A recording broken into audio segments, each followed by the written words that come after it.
you the latest news, recaps, and analysis of AEW and WWE.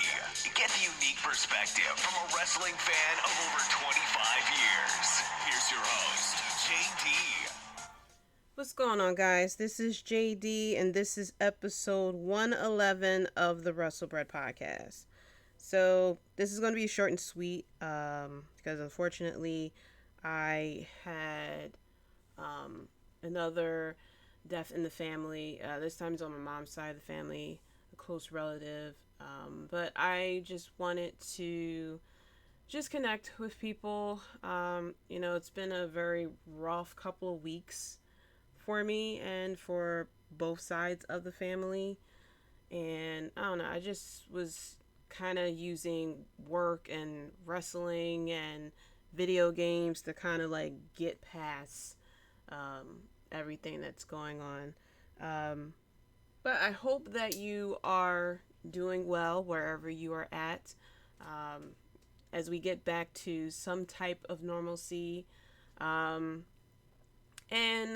I didn't get a chance to really check out all of NXT. I did see the match between Finn Balor and Karrion Kross, which was a really good match. It wasn't really as that much exciting as their first encounter was, which of course, is really hard to top that. But it was still a good match. I fully expected Karrion Kross to retain. And I really don't know where we would go from here. My thing is, it's that fear of him being so dominant, kind of like what was happening with Asuka, where you're so dominant, you're going through the roster, and there's like really nothing else left for you but to go to the main roster. And I just don't want to see Karrion Kross really go to the main roster because they really don't know what to do with a lot of people. Alexander Wolf, he was on, I think it was on the Hard Angle podcast, and he mentioned how when he was on the main roster, he was taken off the main roster and was put into NXT UK because of Triple H. And Triple H mentioned how, Sanity was pretty much messed up on the main roster, and he was basically trying to do his best to save what he can, which is something we already knew. We already knew of the treatment of the NXT stars once they go up to the main roster. If you don't fit into that mold of what Vince McMahon and Kevin Dunn and others are looking for, then you're pretty much like dead in the water. I mean, the list is about as long as the list of arm holds that Chris Jericho had read out that one time on, I think it was WCW. So other news, WWE is still cleaning house. Tom Phillips has been released from WWE, which I'm slightly surprised about. I'm somewhat surprised, I should say, because once I found out that he was pulled from Raw, then he was put on 205 Live, and they had Anon to replace him. It was there, but I kind of figured that, don't know really the reason why he was really let go, what led to it, whatever backstage things that was going on. But there's not a lot of people who was a fan of Anon. It was clear that he really didn't fit in to about, the way of announcing wrestling matches. He wasn't as knowledgeable as, a lot of other WWE commentators are. And then we hear that Anon was let go about 2-3 days ago. And then literally the next day, they got his replacement. And he is a former UFC and Bellator commentator, Jimmy Smith. And I think I've heard him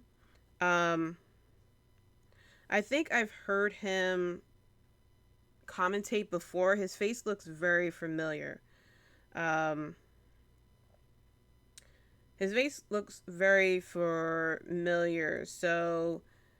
but my problem is, I don't know why we're getting people outside of wrestling as commentators, and he's going to be the lead commentator. So he'll be pretty much, doing the play-by-play. And it's just going to still have that weird sound because there's a big difference between commentators of other sports versus commentators of WWE. I remember hearing before that, Vince McMahon doesn't look at them as commentators, but as storytellers. And there's just a way in WWE as far as commentating. And it's just the very reason why, strong commentators like Joey Styles didn't work out. He doesn't commentate the way that WWE likes their people to commentate. I mean, they're all about sports entertainment, which is confusing me because these two people who they have hired for commentating are from, actual, sports, MLB, former UFC and Bellator, and there's a certain way that you do play-by-play commentary with these type of sports versus WWE. And just the fact that they'll be paired up, Jimmy Smith will be paired up with Corey Graves and Byron Saxton, who, when they're together, they are bickering, arguing like a married couple. And so it's just going to be weird. I have a feeling it's going to be weird. I just don't know why we can't get somebody with a wrestling background. As many legends there are in WWE, you couldn't get somebody to do play-by-play. I'm sure there are a lot of people out there who are not currently employed with WWE who love to commentate, love to give their thoughts. Maybe that's the issue. Maybe, Vince just wants to be able to feed someone what to say. And with someone who doesn't have a strong background in wrestling to be able to just blur off whatever is being told in their ears. It could be why Tom Phillips was let go. I wasn't really the biggest fan of Tom Phillips. I respect him. He was from Philly, so, it's that. But to me, he was coming off as a mini Michael Cole. You could definitely tell that that's pretty much where they were trying to lead him to. And that's going to be hard to replace. I know there's a lot of people who do not like Michael Cole. He can be very annoying listening to him, especially some of the things he say. But that's what Vince McMahon unfortunately wants. He wants someone like Michael Cole who'll sit there and say, the little lines and the blurbs. So when they play back, footage of previous matches, they'll be able to use it in the video packages. That's how I feel about it. But, best of luck to Jimmy Smith. I don't think, truthfully, it's going to work out. Because it's going to be difficult to do play-by-play in a sport that you don't have the knowledge of. You see it a lot with new commentators, new people are coming in, and if you don't know the sport, it's going to come off very dry. I'm sure a lot of you guys out there listen to ESPN or NFL Network or something like that. A lot of these sport talk shows, you got to know your stuff. You got to know the players. You got to know the moves. You got to know the stats and things like that. And if you don't know it, it's going to turn very ugly. Definitely give me, it definitely reminds me of back in the day. I forgot the guy's name who they brought in to do. He was a backstage interviewer, and he was just a hot mess. He called Jeff Harvey. I'm sure you heard that before, but it just gives me those type of vibes. So, best of luck to the guy, but I really don't have high hopes for it. Another thing too. So I was a little critical of Brian Pillman for a little bit, and I actually got a chance to watch Dark Side of the Ring, the Brian Pillman story, which, if you ask me, I feel like they left out a few details, but I feel that they did a pretty good coverage of the story of Brian Pillman. And it's a lot of things that I didn't know about. I knew he had, kids with different women, but I didn't know that the woman he had his second child with had committed suicide and all this. It was a crazy story. But towards the end of the episode, Brian Pillman Jr. is talking about his life since his father had passed away, and the life that he had growing up with a abusive stepfather, and the way his mom was, and just like how dark of a road it's gone down.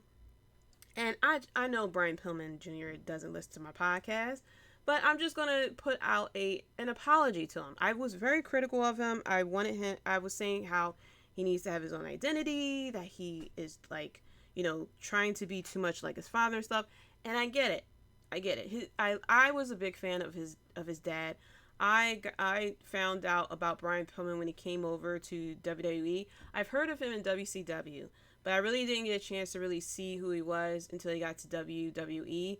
But unfortunately, at that point, he was injured, so he wasn't as agile, or he wasn't like I never got a chance to see flying Brian Pillman until recently, that I go now to look back at WCW matches.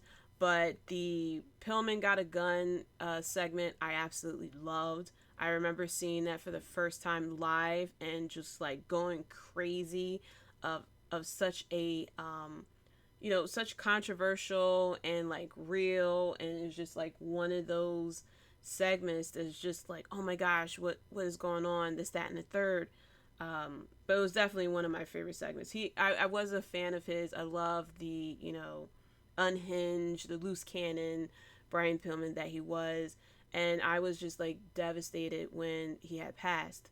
And so I get why his son is definitely doing a lot of things that his dad does, is in honor of his dad, and the way that he feels. And I'm a big enough person that, hey, I will apologize for the things that I said.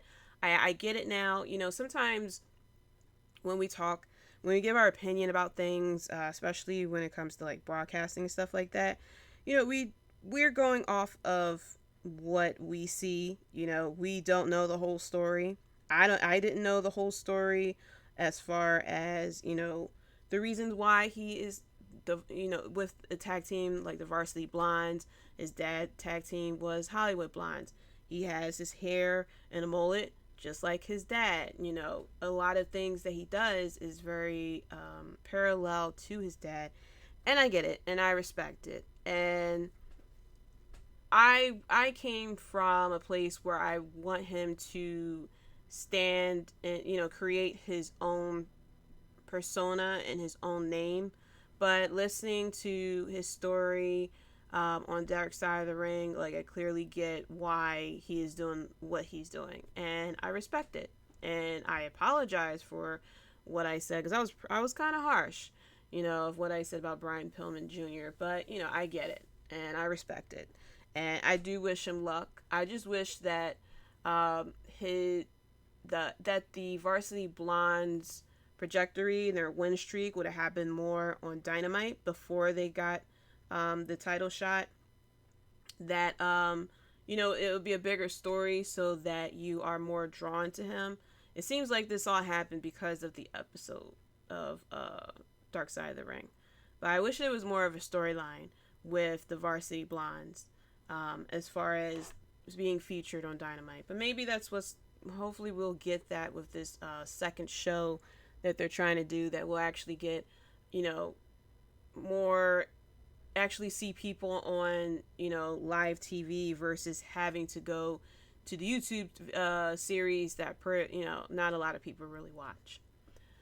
So speaking of AEW, this weekend we got Double or Nothing coming up, the $50 pay-per-view. Like I always say, listen, I know there are the AEW fans and the WWE fans, but let me tell you something. When it comes to paying for a pay-per-view, and you're making people pay $40-$50, you better put on a damn good show.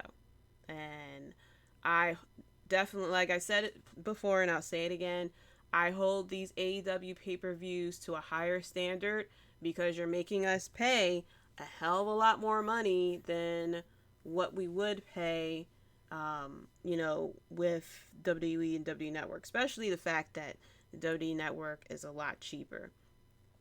And I know people are like, well, if you average it out, it's, a couple of bucks more than what you would have paid with WWE Network. Still, it's still a lot of money to shell out at once for a lot of people. AEW fan base is not all millionaires, so, it's a lot of money to shell out $50 in one go, especially if you're shelling out $50 for a certain reason or a match. If that's your reason, that is on you. But I expect for a damn good pay-per-view. So going into this list of the match card, and they could add more, but I highly doubt, because right now there are a total of 10 matches, 1 on the pre-show, and then we have 9 on the buy-in. I'm sorry, the buy-in, and 9 on the main show. So it looks like for the buy-in, we have a singles match for the NWA World Women's Championship, Serena versus Riho. I'm going to go with Serena here, obviously. I highly doubt that she's going to lose her belt on AEW TV pay-per-view. I mean, it could be possible that, Riho would win, but I highly doubt it. I really doubt that that title is gonna go to someone outside of NWA. If you hear background music, my cat finally decided to start acting crazy. It's not even 10 o'clock yet, but she decided that right now is the time to do it. For the AEW World Tag Team Championship, we got the Young Bucks versus Jon Moxley and Eddie Kingston. I'm going to go with Jon Moxley and Eddie Kingston here. I think it would be fun for them to be the tag team champions, and I don't know, I'm kind of tired of the Young Bucks being tag team champions for this whole time, and I would like to see, I like the pairing of Jon Moxley and Eddie Kingston. It works so well as a tag team, and I would love to see, what type of feuds we get from them two, because the promos will be 20 times better. I'm sorry to say. I think the promos and the feud will be a hell of a lot better, and it'll be kind of something different. I know we had Jon Moxley in the main title picture for a very, very long time, but it'll be really cool to see Eddie Kingston, with a title, and, them obviously having fun. So I'm going to go with Jon Moxley and Eddie Kingston here. Next, tag team match, Sting and Darby Allin versus Scorpio Sky and Ethan Page. I haven't really been catching a whole lot of AEW Dynamite, so I don't know how Scorpio Sky and Ethan Page are a tag team. And I'm very interested to see Sting wrestling live. No cut, no edits, no take 1, take 2, take 3. This is going to be live, pal, as Jim Ross have said before. And I'm interested to see how Sting is going to handle in the ring. Interested to see, especially for as longer as the match goes. Now, I know that Darby Allin's going to be the one that'll be mainly taking a beating, and then it'll be Sting with the hot tag at the end. But I'm still interested to see how this is going to go. I'm going to go with Sting and Darby Allin. I'll be highly surprised if they lose this match. This is the Sting match that, is finally happening after all these years in front of fans. And I'm sure, fans are going to eat it right up. So I'm going to go with Sting and Darby Allin on this one. Next up, the Stadium Stampede match. If the Inner Circle lose, they must disband as a team forever.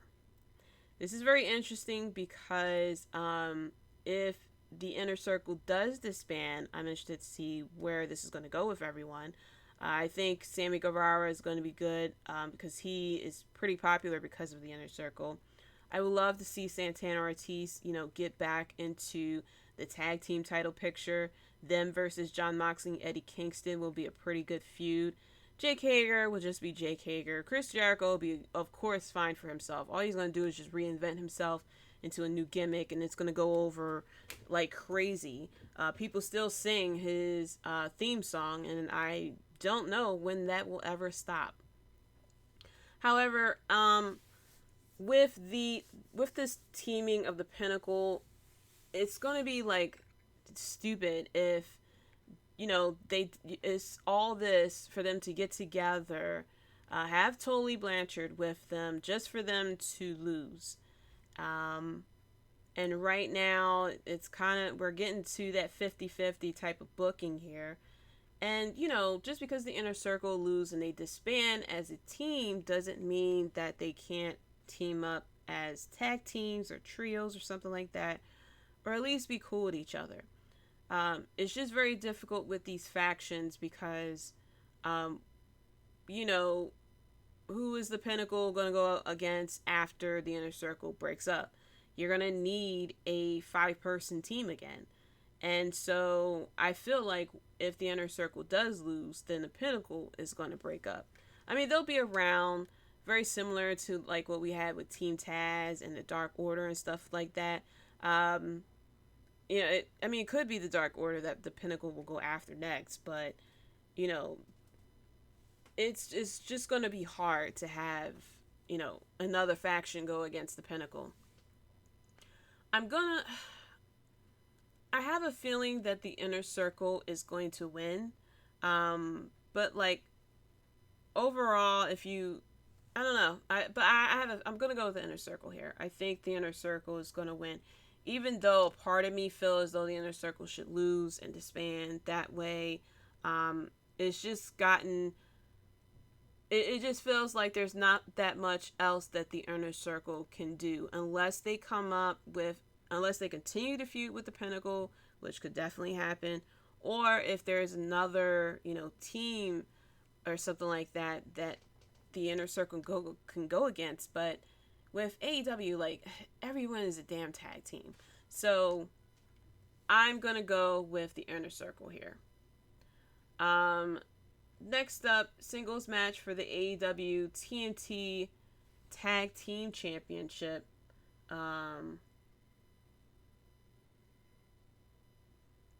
We have Miro versus Lance Archer. Now, I think this is going to be the match of the night, okay? Because we finally got Miro, the aggressive Rusev of the back in the day.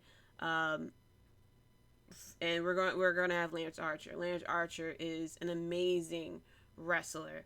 I'm going to go with Miro here. I also feel as though it's kind of dumb. Miro just won the title, and I would like for Miro to win here, but I would love the feud between Miro and Lance Archer to continue. Maybe we have a dirty finish here to have Miro retain, and then we just keep this going. I'm just getting used to, the booking, quote unquote, philosophy of AEW, because normally with pay-per-views with WWE, the end of the feud happens at a pay-per-view sometimes. And especially since with AEW, it's only a certain amount of pay-per-view events throughout the year. Normally, booking-wise, you would end a feud at a pay-per-view and then begin another feud to end at the next pay-per-view. So, I would like for Miro to retain, but I would love for Miro and Lance Archer to continue feuding with each other. Doesn't have to really be, dynamite matches here and there. But, maybe Miro injures Lance Archer or something like that. Something along those lines to continue the feud some more, because I'm very intrigued of this match between them two. Okay, next up, singles match, the match that a lot of people have wanted, kind of. Hangman Adam Page versus Brian Cage. And we're missing Christian Cage to have Cage versus Page type of match, but we'll get there. But at least we got Page versus Cage here.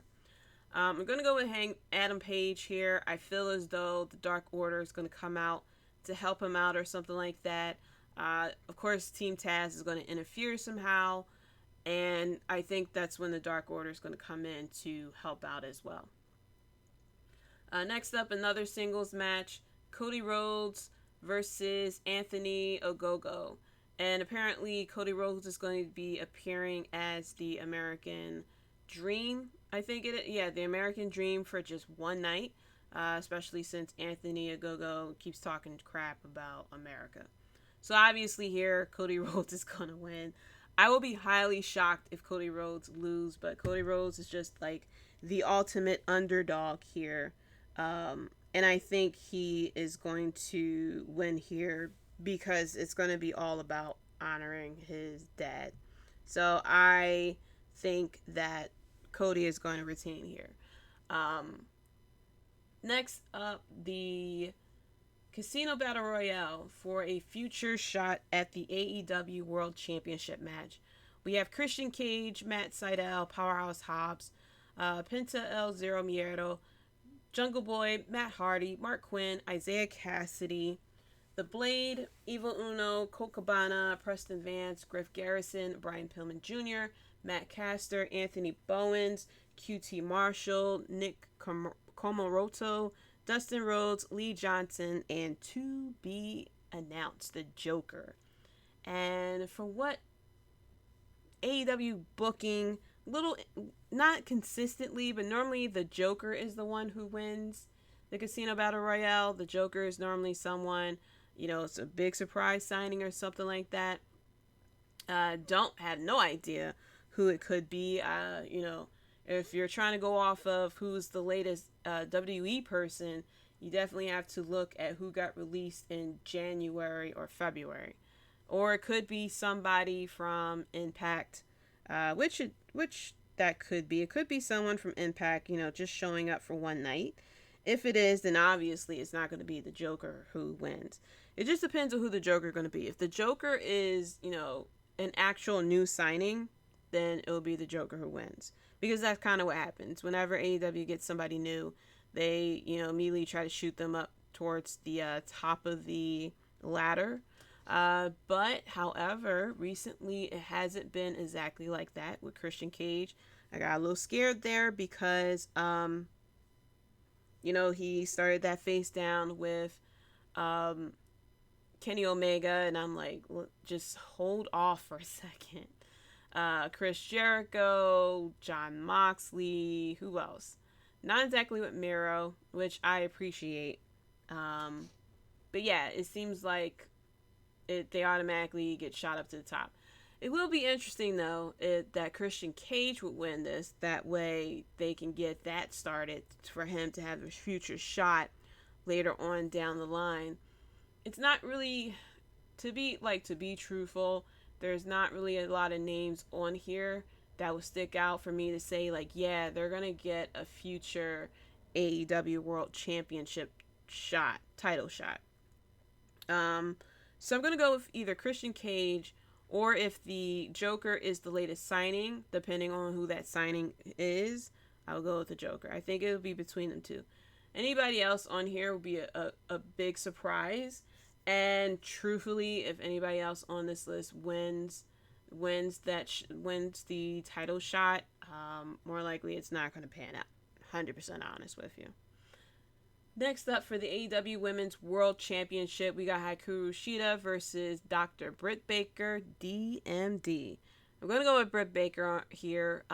Britt Baker has shown a lot of promise as far as her character development. Her character development from when she first started to now is definitely chef's kiss. Of course, there is room for improvement, but I definitely respect the fact that she is definitely working hard. Adam Cole has definitely been giving her pointers as far as being a heel. And plus, they really don't do anything with Hikaru Shida. I think with Britt Baker having the title, I feel like they're going to do a lot more with her, to be quite honest. I don't know, is the fact that they don't want their champion to always be defending the title, but they could at least feature her, on Dynamite more than just her standing to the side watching the show. So I'm going to go with Britt Baker here. I think we're going to see Britt Baker a lot more, open up the floodgates of people going after the title. We may get Britt Baker versus Thunder Rosa once again, and maybe going into All Out, we'll have Britt Baker versus Thunder Rosa, with Thunder Rosa then winning the title there. Can't wait to see that feud. And then finally, a three-way match for the AEW World Championship. Kenny Omega versus Orange Cassidy versus Pac. Now, this will be the perfect opportunity for Pac to win this. I feel that Orange Cassidy is there to get pinned, 100% honest. I know there are a lot of people who are Orange Cassidy fans, but I'm going to be 100% honest with you. I really don't see Orange Cassidy, carrying the AEW World Championship like that. He's very talented in the ring. I remember him when he was in Chikara, and I didn't realize I think he was Fire Ant or something like that. I forgot exactly what his gimmick was, but I was completely shocked when I found out that they're the same person. Because I remember Fire Ant, and he was like very, very good in the ring. I'm going to go with Kenny Omega here. Unfortunately, I think this is going to continue with Kenny Omega going to Impact and NWA, and then going off to Japan, and just, going to all the other promotions and pulling Triple H's and collecting all the title belts. It wouldn't make, truthfully, booking wise, with him being this collector or whatever, wouldn't make sense for him to lose the title, especially with the fact that, he's kind of quote unquote feuding with Jon Moxley and Eddie Kingston as well, along with the Elite. It would be amazing if Pac was to win this. Like, oh my gosh, it would be amazing if Pac wins this. I don't see Orange Cassidy winning this, truthfully. I think the match will be entertaining, but I don't see Orange Cassidy winning this. I'm sure there are people out there who wish Orange Cassidy to win the title, but I really do not see it happening. I'm so sorry to pop your bubble. But all in all, the card is pretty good. I think that the match of the night is going to be Miro versus Lance Archer. I think the Pinnacle and Inner Circle, that'll be definitely a fun match to watch with the Stadium Stampede match.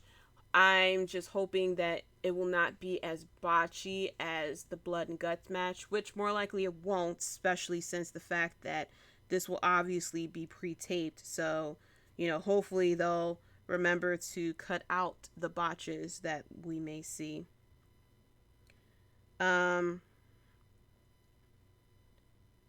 I think all in all, I think it's going to be a pretty good pay-per-view event. But, like I said earlier, this is going to be a short podcast, so I am unfortunately going to end it here. But that's it for the WrestleBread podcast. Thank you so much for listening.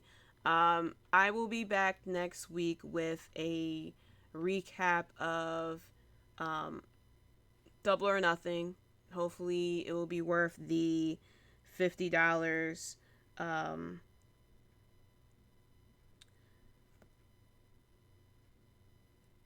Hopefully, it'll be worth the $50 and everything. Be sure to follow me on Twitter at Jaydee Talks. That's Jayde Talks. You can also follow the podcast at WrestleBread as well. The podcast is also on Instagram. It's on TikTok. I'm on TikTok, I should say. I have to definitely improve on the TikTok. And the podcast is also on Facebook as well. And let me see. I'm drawing a blanks here. You follow the podcast on Facebook, Instagram, and Twitter. You can follow me on Twitter at Jaydee Talks as well. If you go to any of the profiles, you'll see the link tree, and you will see the link for you to follow as well. You can find the podcast on Spotify and anywhere else you are listening to the podcast. I am so sorry. But thank you so much for listening. Have a good Memorial Day weekend if you're in the U.S. If you're not in the U.S., definitely have a good weekend. And until next time, guys, peace.